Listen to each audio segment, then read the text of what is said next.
Hi welcome to Jhula stream. இன்றைக்கி சூப்பரான half KG ஜீரக சம்பா வச்சு மட்டன் பிரியாணி தாங்க பார்க்க போகிறோம். மட்டன் ஹாஃப் கேஜிக்கு நான் வந்து கொஞ்சம் புதினா, 1/4 டீஸ்பூன் மிளகாத்தூள், இஞ்சி பூண்டு பேஸ்ட்டு, உப்பு போட்டு பெசரி வச்சுருக்கேன். அரிசி வந்து 1/2 கிலோ 2.5 உலக்கு, ஆனால் நான் 3 உலக்கு எடுத்திருக்கேன். அதுக்கான தண்ணியும் எடுத்து வச்சுருக்கேன். 100 ml கேர்டு, அதை வந்து தனியாக உரைய வச்சு எடுத்து வச்சுருக்கேன், ரொம்ப புளிக்காமல். ஆயில்னு பார்த்தீங்கன்னா கடலெண்ணெய் 150 ml, 3 மீடியம் சைஸ் தக்காளி, 1/4 கட்டு புதினா, 1/4 கட்டு மல்லி, 3 டேபிள் ஸ்பூன் இஞ்சி பூண்டு paste, 1 table spoon chilli paste, இது கூட 1 பிஞ்ச் ஜாதிக்காய், 2 பட்டை உடைச்சு வச்சிருக்கேன், 3 ஏலக்காய், 4 கிராம்பு, 1 பிரியாணி இலை, 2 பச்சை மிளகாய், ஒரே ஒரு லெமன்ல பாதி நறுக்கி வச்சிருக்கேன், 3 பெரிய வெங்காயம் நீளமாக நறுக்கினது, இது வந்து ஒரு 200 கிராம் இருக்கும். வெங்காயமும் தக்காளியும் 200 கிராம், 3 மீடியம் சைஸுங்கிறதையும் வச்சுக்கோங்க. அதாவது உங்களுக்கு அளவுகளில் வேணும்னாலும் 200 கிராம்ங்கிறத சொல்கிறேன். இப்போது நான் அந்த 150 ml கடலெண்ணெயை ஊற்றுறதுக்கப்புறம் உங்கள்கிட்ட இல்லைன்னா நீங்கள் சாதா எண்ணெயை விட்டுக்குங்க. வாசனை ஜாமான் போட்ட உடனேயே இந்த வெங்காயத்தை நீளமாக நறுக்கி போட்டுட்டேன். இது சில பிரியாணிக்கு நம்ம ஒவ்வொரு பிரியாணிக்கும் ஒவ்வொரு கலரில் நம்ம எடுப்போம். இந்த பிரியாணிக்கு வந்து இந்த கோல்டன் கலரையும் தாண்டி கொஞ்சம் ப்ரௌன் ஆகணும். பட் மீடியம் ஃப்ளேமில் வச்சுக்கோங்க, ரொம்ப ஹையில் வச்சிடாதீங்க. ஏன் நான் வாசனை ஜாமான் போட்ட உடனேயே வெங்காயத்தை போட்டேன்னா இந்த கிராம்பெல்லாம் வெடிச்சு தெரிக்காமல் இருக்கும்.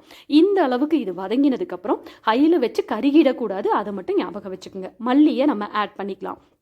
மல்லி 1/4 கட்டுனா நம்ம கையில் ஒரு கை மூடி நம்ம அளந்தோன்னா ஒரு பிடி இருக்கிற மாதிரி அதில் போட்டுட்டு 2 செகண்ட் வதக்கிட்டு, புதினாவும் அதே மாதிரி ஒரு பிடி, அதையும் போட்டு நம்ம 2 செகண்ட் வதக்கிக்கலாம். ஃபஸ்ட்டே நம்ம இதை வதக்கும் போது ஃப்ளேவர் நல்லாயிருக்கும். இந்த வெங்காயமும் இந்த அளவுக்கு கலர் மாறும்போது அதோட ஃப்ளேவர் ப்ளஸ் கலரும் வந்து பிரியாணிக்கு நல்லா தூக்கி கொடுக்கும். இப்போ இஞ்சி பூண்டு பேஸ்ட்டு 3 டேபிள் ஸ்பூன், அளவுகள்னு பார்த்தீங்கன்னா 25 பூண்டு, 50 இஞ்சி, அதை நல்லா அரைச்சி, அதாவது தோலோட அளந்துட்டு அரைச்சு அதுக்கப்புறம் நம்ம இதில் சேர்த்து நல்லா நம்ம வதக்குறோம். ரொம்ப ஹையில் வச்சா பிடிக்கும், ஒரு மீடியம் ஃப்ளேமில் வச்சு நல்லா பச்சை ஸ்மெல் போகிறதுக்கு வதங்கிக்கங்க. இந்த நேரத்தில் நான் எடுத்து வச்சுருந்த ஜாதிக்காயை மட்டும் போடுறேன். ஜாதிக்காய் இல்லைன்னா ஃப்ரீயாக விடுங்க. இப்போது 2 பச்சை மிளகாய், அந்த சில்லி பேஸ்ட்டையும் போடுறோம், 1 டேபிள் ஸ்பூன். சில்லி பேஸ்ட்டு இல்லைன்னா நீங்கள் மிளகாத்தூளையே சுடுதண்ணி ஊற்றி கலந்து அதை இதில் சேர்த்துக்கலாம்.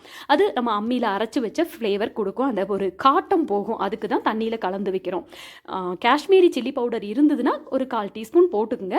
நான் வந்து பேஸ்ட் அரைக்கும் போதே பேடகி மிளகாயும் நம்ம நீல மிளகாயும் சேர்த்து அரைச்சிக்கிட்டு, அதாவது கூட கொஞ்சம் மிக்சிக்கு ஏற்ற மாதிரி அரைச்சிக்கிட்டு நான் அதை மற்ற குழம்புகளுக்கும் யூஸ் பண்ணிக்குவேன். அதிலிருந்து 1 டேபிள் ஸ்பூன் போட்டேன். அதை லைட்டாக வதக்கின உடனே நம்ம அந்த 200 கிராம் தக்காளியை சேர்க்குறோம். அது நல்லா வதங்குறதுக்கு உப்பும் நான் சேர்த்துக்கிட்டேன். 2 டேபிள் ஸ்பூன் உப்பு இந்த பிரியாணிக்கு தேவைப்படும். இப்போ 1 டேபிள் ஸ்பூன் போட்டுக்குங்க, கடைசியாக பார்த்துக்கலாம். நல்ல தக்காளி இந்த அளவுக்கு வதங்கின உடனே நம்ம எடுத்து வச்சிருக்கிற 100 ml தயிரை ஆட் பண்ணிக்கலாம். ரொம்ப புளிக்காமல் பார்த்துக்குங்க. இதையும் நம்ம நல்லா வதக்கி கொடுத்துக்கலாம். இப்போ மட்டனை நம்ம இதில் போடுறோம். என்னோட மட்டன் வந்து குக்கரில் வேக வைக்கணும்னு இல்லை, இதிலேயே வெந்துடும். உங்களுக்கு அது முத்தினது டவுட்டாக இருந்துச்சுன்னா குக்கரில் நம்ம எடுத்து வச்சிருக்கிற தண்ணியை வச்சே நீங்கள் வந்து ஒரு 3-4 விசில் விட்டுட்டு இதில் சேர்த்துக்குங்க. நான் வந்து மட்டன் போட்ட உடனே எடுத்து வச்சுருந்த தண்ணியை கொஞ்சம் சூடு பண்ணி இதில் சேர்த்துட்டேன். ஸோ இப்போது இது எல்லாமே சேர்ந்து நல்லா கொதிக்கணுங்க. கொதித்த உடனேயே அடுப்பை நம்ம சிம் பண்ணிடுறோம்.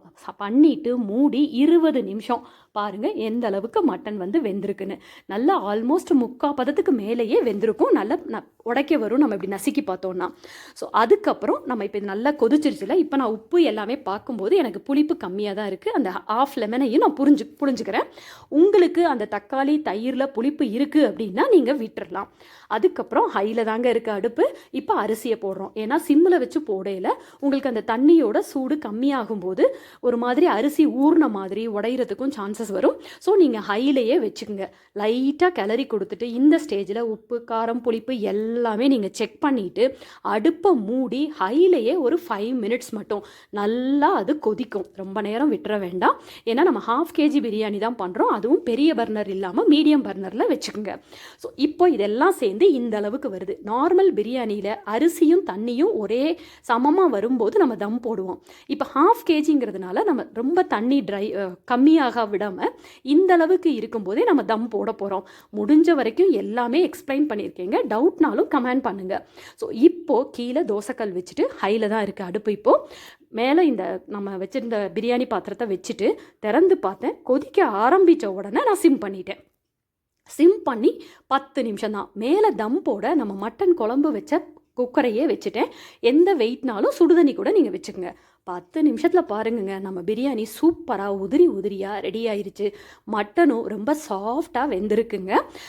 இந்த ஸ்டேஜில் உங்களுக்கு ஒரு 2 டீஸ்பூன் நெய் ஃப்ளேவர் பிடிக்கும்னா விட்டுக்குங்க. உங்கள் மட்டன் ரொம்ப கொழுப்பாக இருக்குன்னா வேண்டாம். இந்த சூப்பரான பிரியாணியை ட்ரை பண்ணி பார்த்துட்டு எனக்கு கமெண்ட் பண்ணுங்கள். என்ன டவுட்னாலுமே நீங்கள் கேட்டுக்குங்க. உங்கள் ஃப்ரெண்ட்ஸ்க்கும் இதை ஷேர் பண்ணுங்கள். இந்த சேனலை சப்ஸ்கிரைப் பண்ணிடுங்க. தேங்க்யூ.